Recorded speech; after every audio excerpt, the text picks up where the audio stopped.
No music yet, just the sound of altitude.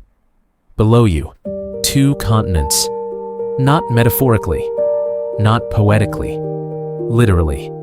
The landmass to your left is Europe, the landmass to your right is Asia, and between them, a strip of water so strategically important that every empire in history has killed to control it. You are descending into the only city on Earth that sits on two continents simultaneously. And that geographic fact, that accident of geology, has made this city the most contested, most conquered, most rebuilt, most layered, most contradictory place in human history. Welcome to Seat 32A. We're landing in Istanbul. Look down at that water, that dark, narrow strait cutting between the two landmasses. That's the Bosphorus, 30 kilometers long. At its narrowest point, just 700 meters wide. And for the last 3,000 years, whoever controlled those 700 meters controlled the trade route between the Black Sea and the Mediterranean, between Europe and Asia, between the known world and everything beyond it. Geography is destiny. Istanbul is the proof. The city has been called 3 different names by 3 different civilizations. Byzantium, by the Greeks who founded it in 657 BC. Constantinople, by the Romans who made it the capital of their empire in 330 AD. And Istanbul, a name that comes, ironically, from a Greek phrase, Eistin Polin, into the city, as if there was only one city worth naming, as if saying the city was enough and everyone would know exactly which one you meant. For 1,000 years, they did. Let's start with the Romans, because Istanbul's story begins not with the Ottomans, though they are the ones most people think of, but with a Roman emperor who made one of the most consequential urban planning decisions in history. The year is 330 AD. The Roman Emperor Constantine decides that Rome, old, crowded, politically unstable, is no longer the right capital for his empire. He needs somewhere new, somewhere defensible, somewhere at the crossroads of everything. He chooses this small Greek city on a triangular peninsula surrounded by water on 3 sides. He calls it Constantinople, Constantine's city, and he rebuilds it from scratch in the image of Rome. 7 hills like Rome, a forum like Rome, a hippodrome for chariot races like Rome. But in a location Rome could never match. Constantinople is protected on 3 sides by water. On the 4th side, the only land approach, Constantine builds the most sophisticated defensive walls in the ancient world. The Theodosian Walls, 12 kilometers of triple walls, towers every 50 meters, a moat in front of everything. So well engineered that they will stand for over 1,000 years without being breached. For 11 centuries, Constantinople is the largest, richest, most sophisticated city in the Western world. While Rome falls to barbarians in 476 AD and Western Europe descends into what historians politely call the early Middle Ages, plague, famine, collapse, Constantinople continues. Byzantine civilization continues. The libraries, the art, the philosophy, the engineering. The Roman Empire in the East survives for another 1,000 years after the western half collapses.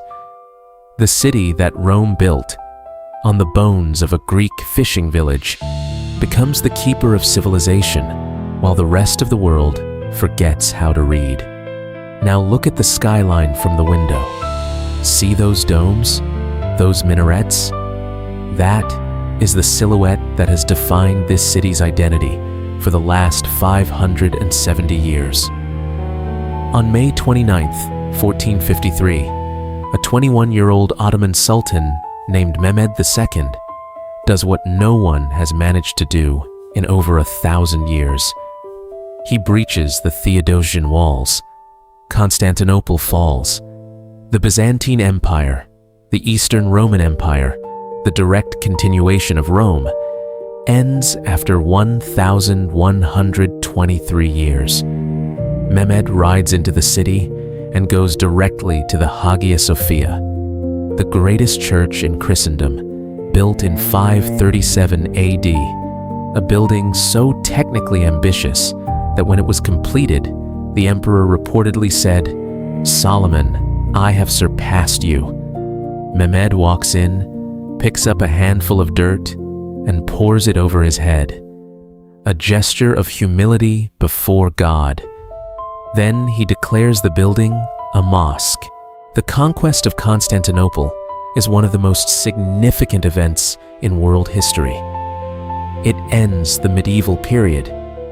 It closes the land trade routes between Europe and Asia, forcing European powers to find sea routes around Africa, which leads directly to the Age of Exploration, which leads to Columbus, which leads to the Americas. The fall of this city changes the shape of the entire world.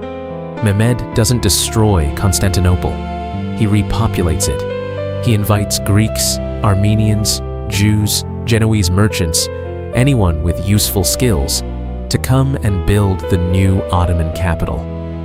He understands what generations of conquerors before him understood. The city's value is not just its location.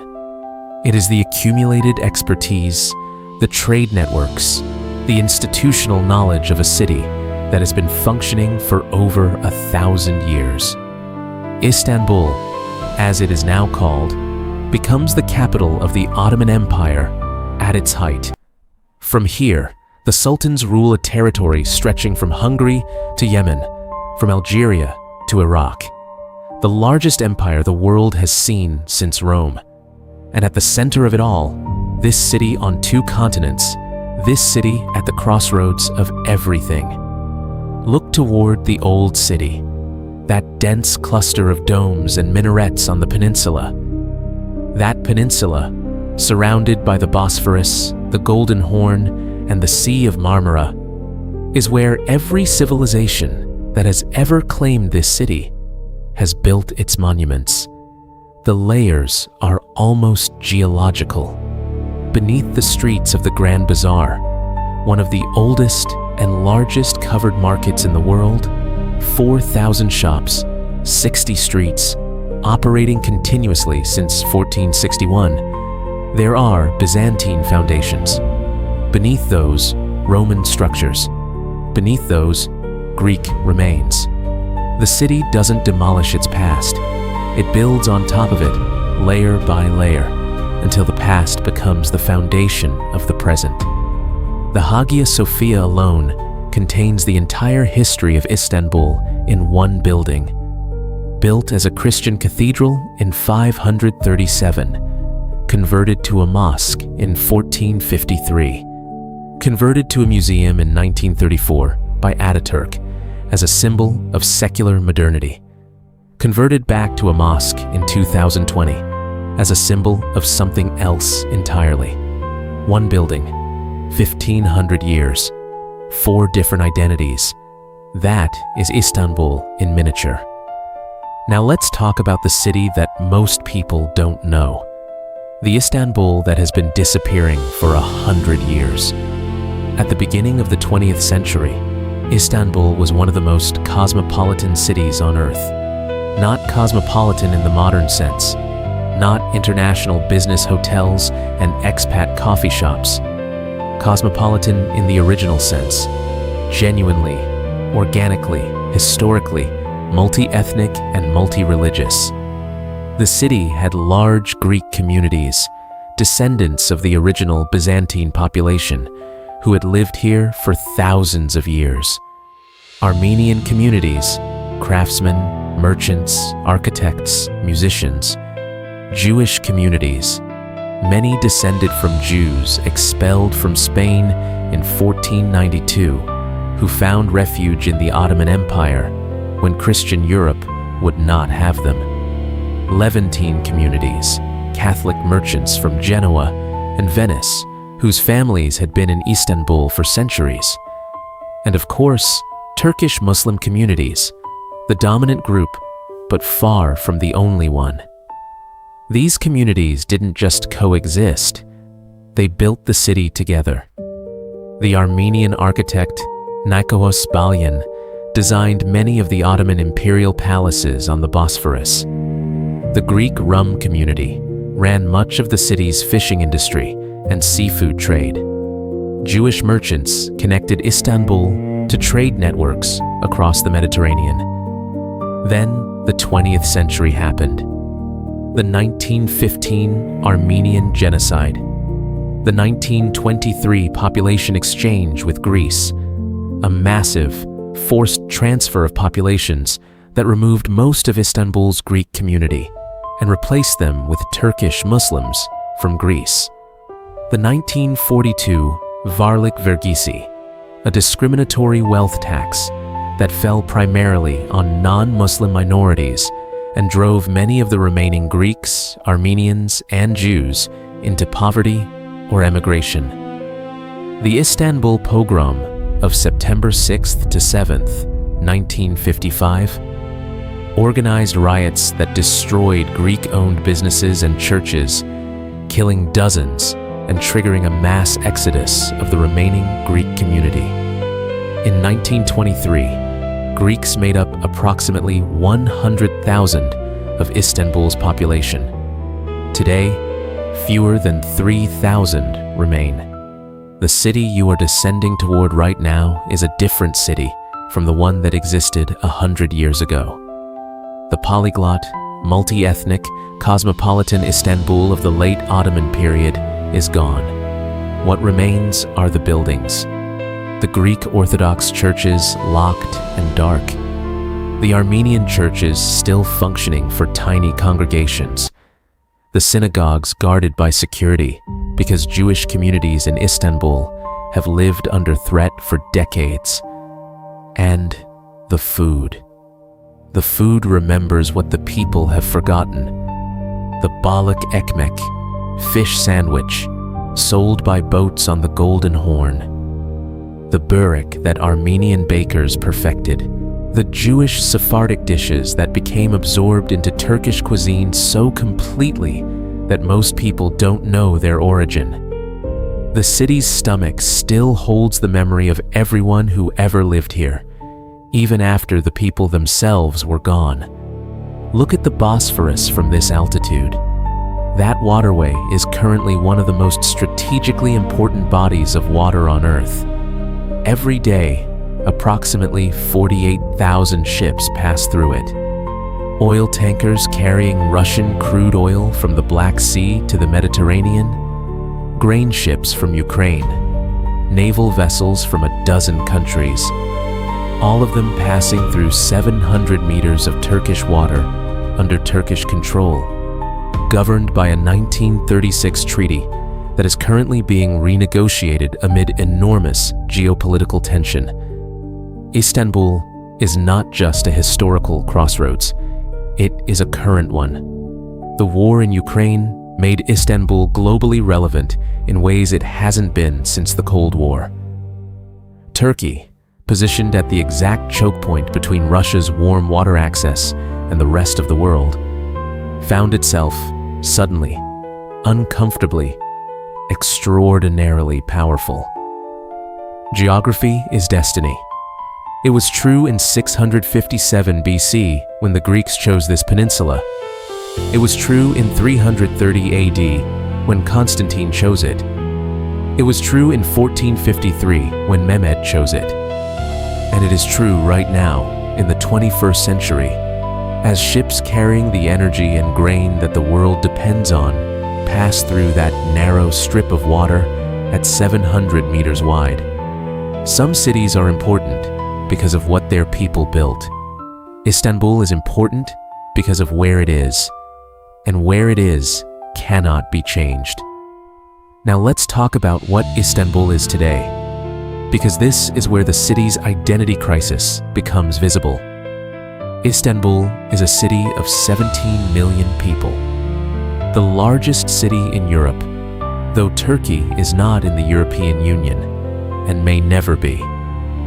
It is simultaneously one of the most visited tourist destinations on Earth and one of the most politically complicated. It voted against the current government in every recent election, making it a city perpetually at odds with the country it dominates economically and culturally. Walk through Beyoglu, the neighborhood that was once the heart of cosmopolitan Istanbul, where the European embassies were, where the Levantine merchants lived, where Agatha Christie wrote Murder on the Orient Express at the Palace Hotel, and you will see the tension made physical. A restored 19th century Greek Orthodox church next to a newly built mosque, a craft beer bar next to a conservative tea house, a woman in a bikini top on the rooftop of a hotel, looking out at a neighborhood where other women are fully covered below. Istanbul contains multitudes. It always has.